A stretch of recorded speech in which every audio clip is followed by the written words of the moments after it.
You're tuned to Radio Kidnappers, the voice of Hawke's Bay. This is the Acupuncture On Air program. Our pleasure, as always, to have in the studio Heiko from the Acupuncture Clinic in Hastings. How you going, Heiko? I'm very good, Ken, and you? Yeah. And I've noticed actually the weather's quite befitting for my topic today, because I'm going to be talking about frozen shoulder, and it's definitely cooled down out there. It is a bit cooler, all right. And frozen shoulder, boy, that is something I could tell you about. All right, so, well, quickly tell us then about, you've had it? I've had two frozen shoulders. Two, yeah, and my left shoulder and my right shoulder, and if anyone's had frozen shoulder, they will know it's very, very painful. Yeah.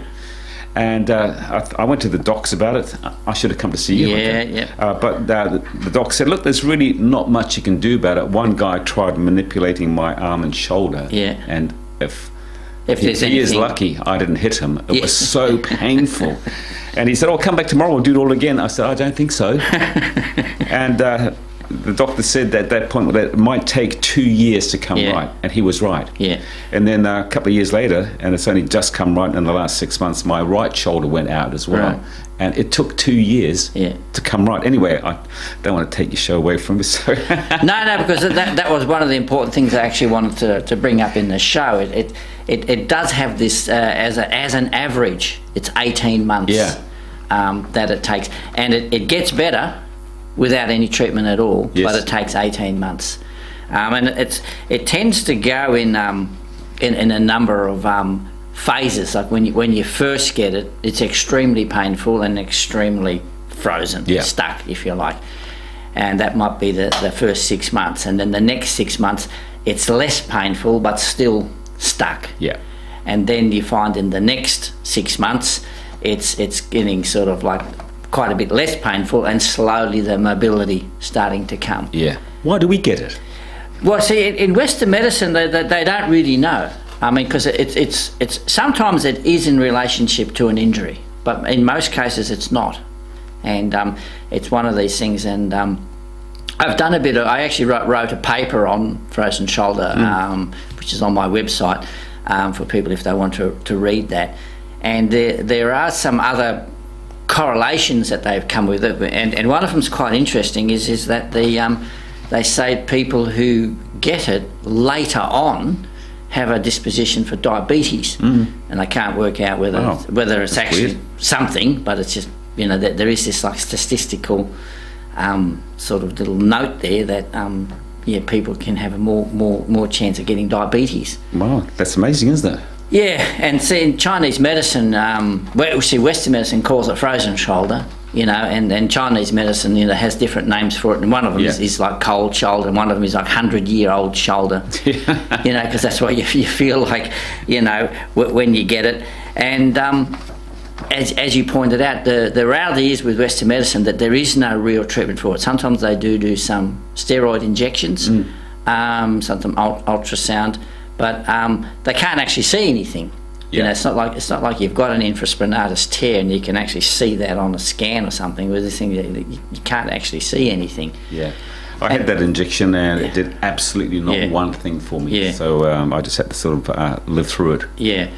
And the problem with steroid injections too is that it tends to actually weaken the shoulder, so that you have more of a chance of getting another injury that makes it even more difficult to get over. I found it to be quite a weird thing that I could lift my arm up in front of me like this. I could lift it up above me, but I couldn't put it back at all. Yeah. And I couldn't reach behind myself at all. Yeah. So I was quite fortunate that didn't stop me writing. Yeah. But is that unusual, or is that the way it works? I think it's different for many cases. Some people, in all directions, they can't move it. But certainly that back, you know, there's a term that we call it the Apley scratch test, but don't ask me why it's called that, but probably Mr. Apley. Yeah, he was trying to scratch his back when he had a frozen shoulder. So why, when I had it, apart from say painkillers or that injection which didn't work, there wasn't any real treatment offered. Why does the needle work when there isn't any sort of defined Western treatment for it? Yeah, and I have to say again, without criticising other manual type therapies, physiotherapy, chiropractic, massage, stretching, and Pilates. There's numerous ones. And of course I'm biased at acupuncture, treats everything. But even with acupuncture, it's not an easy, quick, overnight thing. But I do find that patients definitely will say, well, since I've started, I can actually feel like it's doing something, whereas before they were doing things, and as you pointed out, it can be quite painful. Yeah. And there are actually Chinese massage techniques that they do for frozen shoulder, and they're sort of painful as well.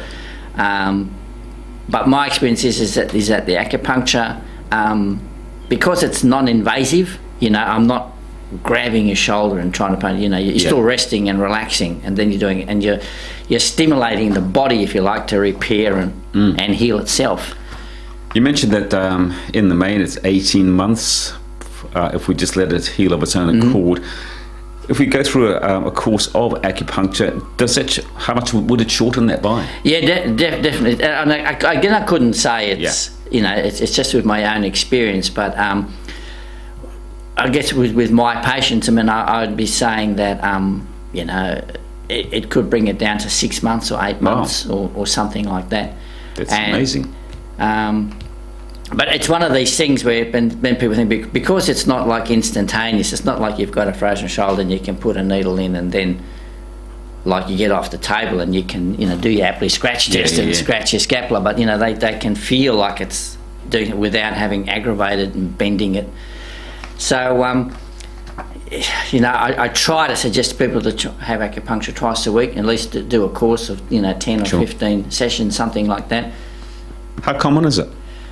Look, again, that's a question that I haven't got the answer for. I probably could look it up. Wikipedia would tell you. But yeah, it's like I tend to always have one or two people on my books, so it's one of these things that's reasonably common, and often people have, and then sometimes they'll actually come to me for something else without realising that, maybe acupuncture can help that, because they've just heard that it can help for back pain. Yeah. Is it covered by ACC, or is it just one of those things? It will be covered by ACC if it's been established that it's as a result of an injury, and I think sometimes that can be a grey area, because people will say, well, I don't remember doing anything. Yeah. It's just like, and in your case, did you remember, I don't know, ripping a tarpaulin off the truck or something and yanking it, or? It just came on and it came on and it stayed. Yeah. And on the second dose that I had, I remember falling towards the end of it. Yeah. I thought, geez, it's coming right, because I could put my arm behind me. I could just, I don't know what it's called, the Apley, but I could get my hand behind my back a little bit, and then I fell over. And boy, I fell over I took the weight on my shoulder, and it put it back 6 months. Yeah. And again, it was agony. But part of the treatment, because we always talk yin and yang with your program, when we use warm to treat cold, and you're calling it frozen shoulder. So we're going to use moxibustion here? Yeah, definitely moxibustion here, because the process of the moxibustion, burning the herb, getting that warmth near the shoulder, is to really strongly promote energy circulation and blood circulation. We have a technique that we call warm needle technique, where you actually put the needle, say, into the shoulder joint, the capsule up here, and then you put the moxa on the end of the needle, and you light that, so the heat of the moxa goes sort of through the needle and then penetrates deep inside, and that can be particularly useful to getting that mobility back again. Maybe just explain the difference. We're talking moxibustion, which is it's like a herb that you put on someone and you set fire to it, and it's got fumes as well. So what would be the difference between moxibustion and just putting, for want of a better word, a warm compress on someone's shoulder? So hot water bottle. That is one question that people often ask, and I think you have to experience the moxibustion, because the patients would just tell you, like, they both have sort of heat. You can get a heat lamp, put it on. Or you can get the moxibustion. What people will say is, like, the heat lamp is great, so it feels like it heats up the skin. It feels good. But the moxa has a deeper penetrating effect. And in the last 50 years anyway, they've done a lot of research in China with using combinations of many different herbs in China, but they've always ended up coming back to that same one herb, which is mugwort.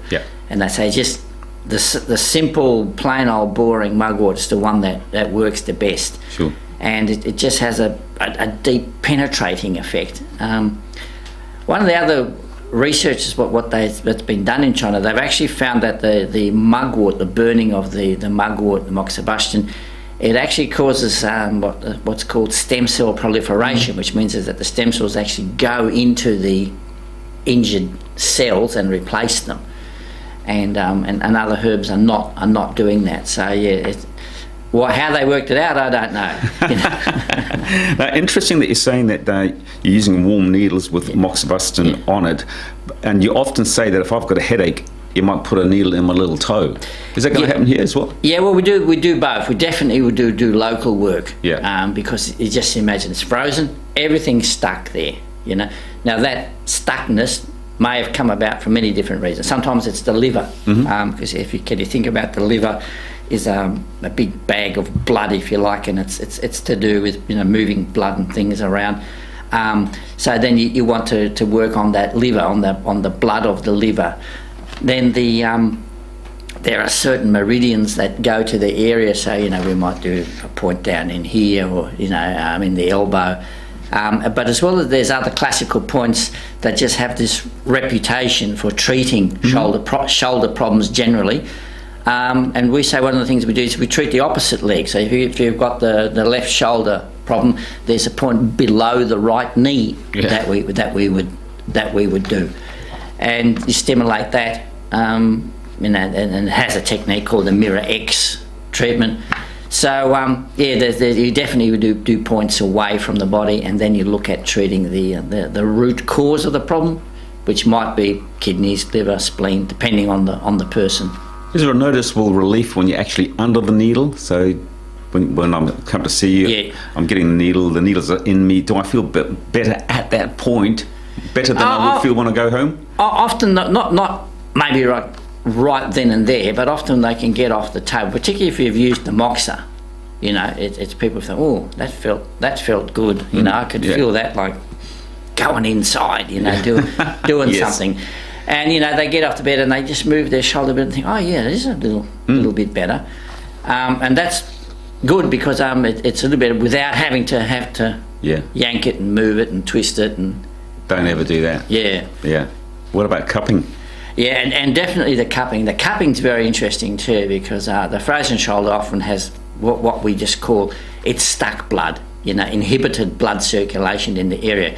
So then you cup the area of the shoulder, and often around the back of the shoulder and sort of around the scapula, and you take those cups off, and they can be big, almost black purple spots, and I've done it too, where I've cupped that side and then the other side as well. You take the other ones off, they're fine. They might be a little bit pinkish just from the fact that cup's there, but where the frozen shoulder is, big, deep, black, purple spots, because deep down that circulation is just totally inhibited. Yeah, it's amazing, isn't it?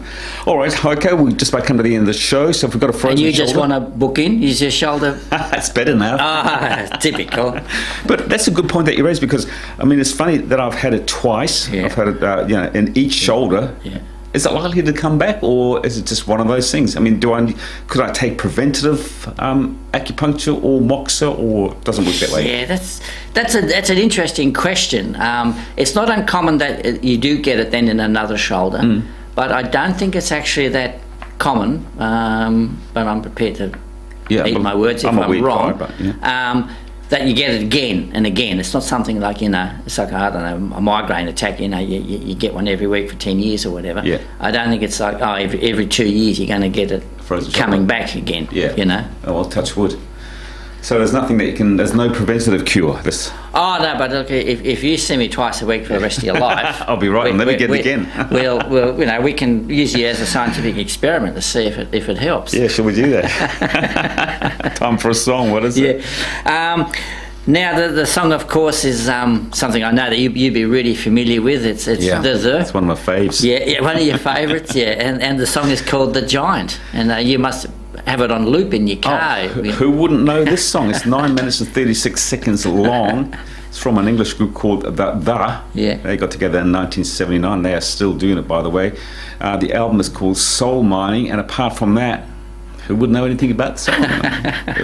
Do you like the The? Yeah. No, I love them. When they came out, that was just like, just. How would you describe the music? Is it heavy rock? Is it psychedelia or what? Yeah, I know you'd probably be shocked, but he saw that Matt Johnson, the head man of the songwriter and the lyrics, it has a sort of like almost like a rough punk Bob Dylan type sort of lyric things to it. It's just I love his words and his lyrics, and and then the style of music, fantastic. And I shouldn't laugh at you or mock you with selections, because when we did the show last week, I listened to that song from Metallica. Okay, yeah, I've never heard it before, to be honest. It's a good song. Is it? Okay. I enjoyed it. Didn't you listen to it? No. I'll tell them back in Australia that it was a good song. Good on you, Heiko. Just remind our listeners where you are before we get to that song. I'm practicing in Hastings in Charles Strip, but go to my website, www.acu123.co.nz. Otherwise, have a look on the YouTube. There'll be a link there. In particular, I've got lots of information about Frozen Shhoulder on there, so if you want to have an extra read about that, please do so. And otherwise, I look forward to seeing everybody again next week. Good on you, Heiko. As always, our pleasure. Look after yourself.